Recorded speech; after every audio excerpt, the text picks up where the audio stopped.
ओम शांति। इस दुनिया में परमात्मा पिता को प्रसन्न करने का सबसे सुंदर और सहज तरीका है बड़े प्यार से परमात्मा पिता को भोग स्वीकार कराना।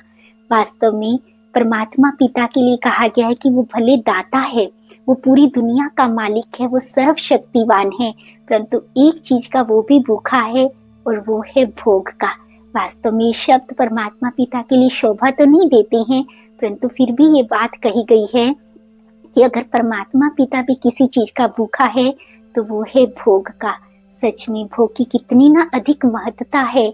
चाहे कोई ज्ञान मार्ग में है, चाहे कोई भक्ति मार्ग में है, परंतु कोई भी कार्यक्रम बिना भोग के संपन्न नहीं होता। भले वो खुशी का कार्यक्रम हो, इवन किसी के शरीर छोड़ने का भी कोई कार्यक्रम होता है तो कहते हैं जानने वाली आत्मा को तब तक तृप्ति नहीं मिलती है जब तक कि उसके नाम से परमात्मा पिता को भोग स्वीकार ना कराया जाए। तो कितना अधिक महत्व है भोग का। परंतु कभी कभी किसी किसी आत्मा के ये संकल्प उठते हैं कि जब परमात्मा पिता की महिमा में कहते हैं वो अभोक्ता है, वो निराकार है, वो कुछ नहीं खाता है, उसका अपना शरीर ही नहीं है, फिर उनको भोग लगाने का क्या मतलब है। दूसरा, क्या सचमुच परमात्मा पिता तक हमारा भोग पहुंचता है। तीसरा, क्या परमात्मा पिता तक हमारी भावनाएं, हमारे विचार, हमारे संकल्प पहुंचते हैं। तो आज हम एक खूबसूरत सा अनुभव लेकर के आए हैं। ये सत्य अनुभव सुनने के पश्चात आपकी इस प्रकार की सारी शंकाएं 100% दूर हो जाएंगी। आपको 100% अंदर से निश्चय हो जाएगा कि सचमुच परमात्मा पिता हमारे द्वारा ऑफर किए गए भोग को बहुत बहुत बहुत प्यार से स्वीकार करता है। ना सिर्फ भोग को स्वीकार करता है, हम जिस भावना से, जिन संकल्पों से भोग लगाते हैं, हमको उस भावना का बहुत बहुत बहुत गुना करके रिटर्न भी देता है। तो ये बहुत सुंदर सा अनुभव है एक बहुत ही प्यारी सी बहन का, जिनका नाम है कमलेश बहन, और वो शाहबाद जिले से हैं। और उनका इतना सुंदर अनुभव है जिसको सुन करके आपके आंखों में जरूर परमात्मा पिता के प्यार के आंसू भी आ जाएंगे और आप समझ पाएंगे कि सचमुच भोग लगाने से तो परमात्मा पिता भी ऋणी हो जाते हैं और परमात्मा पिता कितना अधिक गुना करके उसका फल देते हैं। तो उन्होंने बतलाया कि जब उन्होंने किसी सत्संग में ब्रह्मा कुमारी इस बहनों के मुख से इस ज्ञान को सुना तो उनको बहुत अधिक अच्छा लगा और उनकी ये इच्छा भी हुई कि मैं सेंटर पर जाऊं और 7 डेज का कोर्स करूं। परंतु जब उन्होंने घर से इसके लिए छुट्टी मांगी तो उनकी मदर इन लॉ ने इस बात के लिए इनकार किया। क्योंकि वो बड़ों का बहुत अधिक आदर सम्मान करते थे, उनकी आज्ञा का उल्लंघन नहीं कर सकते थे, तो उन्होंने बड़े प्यार से कहा कि ठीक है, आप नहीं चाहते तो मैं नहीं जाऊंगी।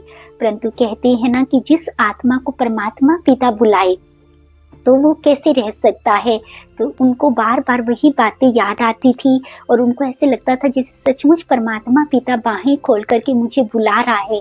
अंदर से उनको बहुत अधिक खींच हो रही थी। तो फिर उन्होंने एक युक्ति रची। उन्होंने कहा कि मैं सब्जी तो लेने जाती ही हूँ, मार्केट तो जाती ही हूँ, तो क्यों ना मैं वहाँ ब्रह्मा कुमारी सेंटर पर भी चली जाऊँ। तो उन्होंने इसी बात को लेकर के कि कभी कहते थे कि मैं सब्जी लेने जा रही हूँ, कभी मार्केट जा रही हूँ, कभी सामान, क्योंकि घर का अधिकतर कार्य वही करते थे, तो उसी बहाने से उनको बाहर कई बार दिन में जाना ही पड़ता था। तब वो वहाँ जाना शुरू किया उन्होंने ब्रह्मा कुमारी सेंटर में। तो उन्होंने चोरी छिपे इसी तरीके से 7 डेज कोर्स को कंप्लीट किया। परंतु जैसे जैसे उनका कोर्स होता गया और जैसे जैसे वो मुरली को सुनते गए तो उनकी बाबा के प्रति प्रीत बढ़ती ही गई। निश्चित तौर पर उनका दिल और उधर की तरफ खींचता चला गया, परंतु पारिवारिक बंधन बहुत कड़े थे। अब वो ना तो इधर से उनको छुट्टी मिल रही थी, परंतु दिल उनका उस तरफ खींचा चला जा रहा था। तो फिर अंदर ही अंदर उन्होंने पुरुषार्थ करना आरंभ किया। उन्होंने बड़े प्यार से परमात्मा पिता के महावाक्यों को भले बाहर ना जा पाए लेकिन घर में ही सुनते थे। बड़े प्यार से परमात्मा पिता को भोग लगाना आरंभ किया। उन्होंने जीवन का नियम बनाया कि भले कितनी भी बार घर में कोई नई चीज आती है, फल फ्रूट आता है या कुछ भी नया बन रहा है, तो जब तक हम परमात्मा पिता को, मीठे शिव बाबा को भोग स्वीकार नहीं कराएंगे तब तक मैं भी उसको ग्रहण नहीं करूंगी। और दूसरा उनका एक और सुंदर नियम था कि जब भी वो भोग लगाने जाए तो हर बार भोग की थाली में वो पानी का गिलास अवश्य रखते थे, छोटा सा। तब देखने वालों को ये वंडर लगता था कि ऐसा क्यों है। जब आप दूध का भी भोग लगा रहे हैं तो भी पानी रख रहे हैं, फ्रूट का भी भोग लगा रहे हैं तो भी पानी रख रहे हैं। भोजन के साथ तो पानी ठीक है, लेकिन इनके साथ पानी की क्या आवश्यकता है? क्या बाबा दूध और पानी इकट्ठे ही पिएंगे? तब उन्होंने बहुत सुंदर सी बात कही कि परमात्मा पिता ने अपने महावाक्यों में कहा है कि आने वाला समय ऐसा होगा कि जब आपको अपनी अंगूठी दे करके भी पानी की बूंद नहीं मिलेगी। परंतु परमात्मा पिता ने ये भी कहा है कि जो इस समय बड़े प्यार से मुझे जिस चीज को स्वीकार कराता है, तो मैं बंध जाता हूँ उसको पदम गुना देने के लिए। मैं कभी भी उसको उस चीज से वंचित नहीं कर सकता। तो मैं नहीं चाहती कि कभी भी मुझे पानी से वंचित होना पड़े, इसलिए मैं परमात्मा पिता को, मीठे शिव बाबा को बड़े प्यार से भोग के साथ साथ उनको पानी भी स्वीकार कराती हूँ, भले मैं दिन में 4 बार भोग लगाऊं या 5 बार लगाऊं। तो सचमुच उनके इसी नियम ने, उनकी इसी भावना ने उनको कितना सुंदर फल दिया। शायद हम सब जानते होंगे कि आज से 1.5 साल पहले पंजाब और हरियाणा के कुछ जिलों में बहुत अधिक बाढ़ आई थी, तो पानी घरों के अंदर तक एंटर कर गया था। कुछ लोगों ने घर बाहर भी छोड़ दिया था, कुछ समय के लिए अपने रिश्तेदारों के यहाँ चले गए थे, क्योंकि पानी घरों के अंदर तक एंटर करने की वजह से लोगों को अपनी जान का भी खतरा होने लगा था।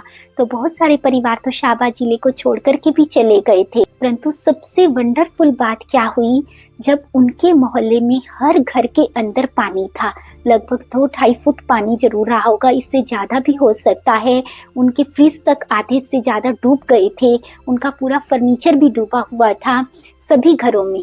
लेकिन सबसे सुंदर खूबसूरत बात क्या हुई, हर घर में पानी ने एंटर किया, परंतु कमलेश बहन जी की दहलीज को पानी लांघ नहीं सका। बहुत सुंदर ये अनुभव हर एक आत्मा ने देखा। कितनी वंडरफुल बात है कि एक मोहल्ले में सभी घरों में पानी है, लेकिन उनके घर की दहलीज को पानी लांघ नहीं सका। तो ये कितना सुंदर सा अनुभव है। और फिर दूसरी बड़ी बात क्या हुई, चूंकि वहां पर बिजली का कनेक्शन बंद कर दिया गया। अब बिजली ना होने की वजह से इतना ही टैंक में पानी रहता है ना, तो वो आखिर तो खत्म होना ही था। एक दिन में किसी का 1.5 दिन चल जाएगा ज्यादा से ज्यादा, लेकिन पानी की टैंकी में पानी कब कैसे जाएगा जब बिजली की सप्लाई नहीं हो रही है। तो सबकी पानी की टैंकी में पानी खत्म हो गया, लेकिन कमलेश बहन जी की पानी की टैंकी एंड टाइम तक भी फुल रही। और वो पूरा टाइम, बाढ़ के टाइम पर भी परमात्मा पिता को बड़े प्यार से भोग स्वीकार कराते रहे।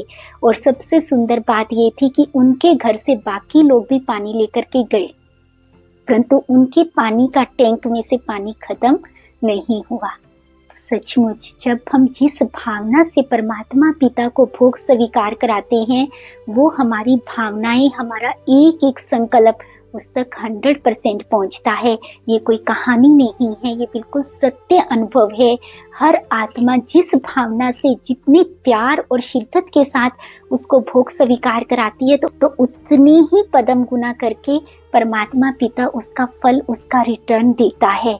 तो हमको ये कभी नहीं सोचना है कि पता नहीं परमात्मा पिता मेरा भोग खाते हैं नहीं खाते हैं, उन तक मेरी भावनाएं, मेरे संकल्प, मेरे विचार पहुंचते हैं या नहीं। एक एक बात, हमारा एक एक संकल्प उन तक अवश्य ही पहुंचता है। ऐसा ही एक दूसरा बहुत खूबसूरत सा अनुभव है कि एक माता जी के घर पर कुछ पेठे लगाए गए, तो उनका बहुत अधिक दिल हुआ कि मैं इस पेठे को, जब पहला आया फल पेठे का, तो उनको ये लगा कि मैं इसको माउंट आबू भेजूं। उस टाइम पर इतनी अधिक सुविधाएं उपलब्ध नहीं होती थी और इतना अधिक जाना भी पॉसिबल नहीं होता था, परंतु अब उनकी दिल हो रही है कि मैं इस पेठे को मधुबन माउंट आबू बाबा के घर भेजूं। परंतु कैसे भेजूं एक पेठे को? तब उन्होंने कितना सुंदर किया कि पेठे के ऊपर ब्रह्मा कुमारी, जो माउंट आबू मुख्यालय है, उनका एड्रेस लिखा और उसको ट्रेन में छोड़ दिया। अब वो ट्रेन जा रही है जो आबू रोड की तरफ जा रही थी, तो किसी टीटी की नजर पड़ी उस पेठे पर, तो उसके दिल में अंदर से आया कि पता नहीं इसके ऊपर कुछ एड्रेस लिखा हुआ है। उस एड्रेस को पढ़ करके उनके दिल से निकला कि शायद मुझे इसको ना वहां तक पहुंचाना चाहिए। वो पेठा उस ट्रेन से माउंट आबू मुख्यालय तक पहुंचा, फिर वो बाबा तक पहुंचाया गया और फिर बाबा को उसका भोग बना करके स्वीकार कराया गया। तो देखा जाए सिर्फ एक भावना थी सच्चे दिल की कि मैं चाहती हूँ कि ये पहला पेठा बाबा तक पहुँचे और बाबा इसको बड़े प्यार से भोग के रूप में स्वीकार करे। सिर्फ इतना सोच से संकल्प किया था, परंतु दूर दूर तक ऐसा पॉसिबल नहीं लग रहा था, क्योंकि कोई नहीं देखता है कि आपका ट्रेन में क्या पड़ा है, उसके ऊपर क्या लिखा हुआ है, और देख भी लेता है तो किसी के अंदर से ऐसा नहीं होता कि मैं इतनी मुश्किल से या इतनी कोशिश करूं और इसको वहां तक पहुंचाऊं। परंतु सचमुच जब हमारी भावनाएं सच्ची होती हैं, हमारा प्यार बहुत शुद्ध और पवित्र होता है, तो वो हर एक चीज परमात्मा पिता तक 100% पहुंचती है। तो आज से कभी ये संकल्प नहीं उठाना कि पता नहीं हमारी भावनाएं, हमारा प्यार, हमारा भोग परमात्मा पिता तक पहुंचता है या नहीं। 101% पहुंचता है, और उसी तरीके से पहुंचता है जिस तरीके से हम उस तक पहुंचाना चाहते हैं। तो परमात्मा पिता को अपनी प्यार की डोरी में बांधने का, उनसे पदम गुना रिटर्न लेने का, उनके दिल तख्त पर बैठने का सबसे सुंदर तरीका है भोग। तो कभी भी किसी भी पल अपनी इस भाग्य को वंचित नहीं करना, बहुत प्यार से परमात्मा पिता को भोग स्वीकार कराना, और उनको स्वीकार कराने के पश्चात ही खुद ग्रहण करना। जब परमात्मा पिता इतनी सुंदर ऑफर दे रहे हैं कि जब आप मुझे स्वीकार कराते हो तो मैं बंध जाता हूँ, कभी भी आपको उस चीज़ से वंचित नहीं कर सकता, तो इतनी सुंदर ऑफर हमको क्यों नहीं लेनी चाहिए। जब इतना सुंदर डायमंड चांस मिला है तो इस चांस को गंवाना नहीं है। आप सबका दिन बहुत अधिक शुभ हो। आप सब बड़े प्यार से परमात्मा पिता के पलकों में पलते रहें, इसी शुभ भावना और कामना के साथ। ओम शांति।